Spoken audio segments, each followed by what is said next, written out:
Donc, autrefois, quand on avait lancé le cours sur les méthodes formelles, et on s'est arrêté sur le traitement d'un exemple.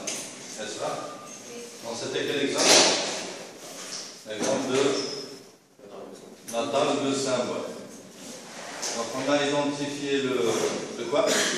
L'état, puis l'invariant, opération. Alors, pour les opérations, on a identifié les traits et les voies. Il reste un point qui est très important. C'est de démontrer que l'invariant est toujours vérifié.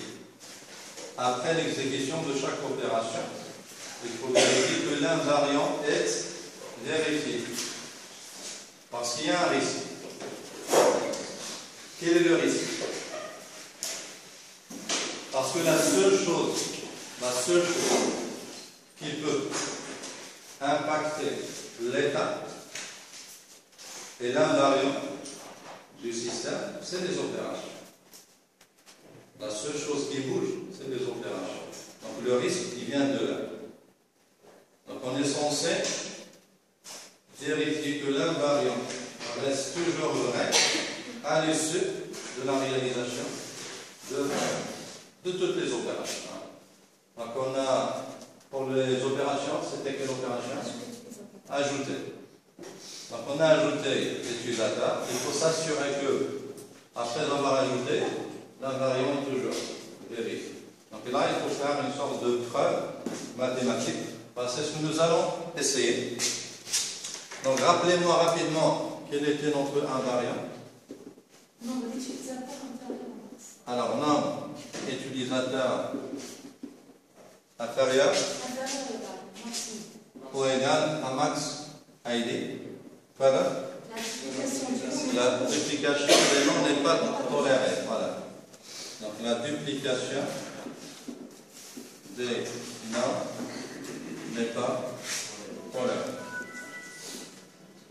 Nous allons considérer la première opération. Opération qui consiste à ajouter un nom. Donc, ajouter l'utilisateur. Ajouter l'utilisateur qui a le paramètre nom. Alors, qu'est-ce qu'on a dit par rapport au prêt? Le prêt? Le nom n'appartient pas. Je vais utiliser le symbole mathématique pour simplifier. Donc, n'appartient pas à quoi? Comment est-ce qu'on a identifié le nom? Comment? On a utilisé table utilisateur ou quoi? Ou bien liste? Ou bien nom utilisateur? Nom utilisateur, voilà. Nom utilisateur. Quoi d'autre? Alors, nom utilisateur, qu'est-ce qu'il a? Voilà, à max ID. Ok. Et par rapport aux post-conditions, donc le nombre utilisateur s'incrémente de 1, et puis le nom est ajouté à nom utilisateur. Donc là, on va faire la preuve de l'invariant. Preuve invariant. Donc il est vers le tableau. Parce qu'il faut prendre note de ça. Il faut vérifier les deux points. Il faut vérifier que la duplication des noms n'est pas tolérée quand? Après avoir exécuté l'opération. Donc je commence par vérifier le 2. À votre avis, est-ce qu'on aura un problème de duplication? Oui ou non? Après avoir ajouté ce nom, est-ce qu'il y a un risque d'avoir une duplication? Oui. Pourquoi? Non, pourquoi? Hein? Alors la précondition, qu'est-ce qui est le nom de voilà. On ne peut pas exécuter que que si le nom n'est pas dans le nom de l'utilisateur, donc c'est un nouveau nom. Et donc lorsque vous allez ajouter, vous avez ajouté un nom qui n'existe pas.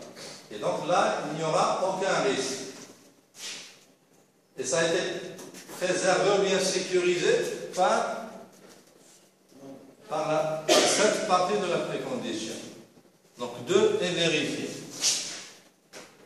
Alors l'invariant, la propriété 2 est vérifiée. Donc la duplication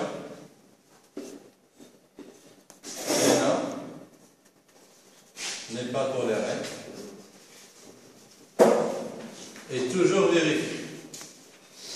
Et toujours vérifié.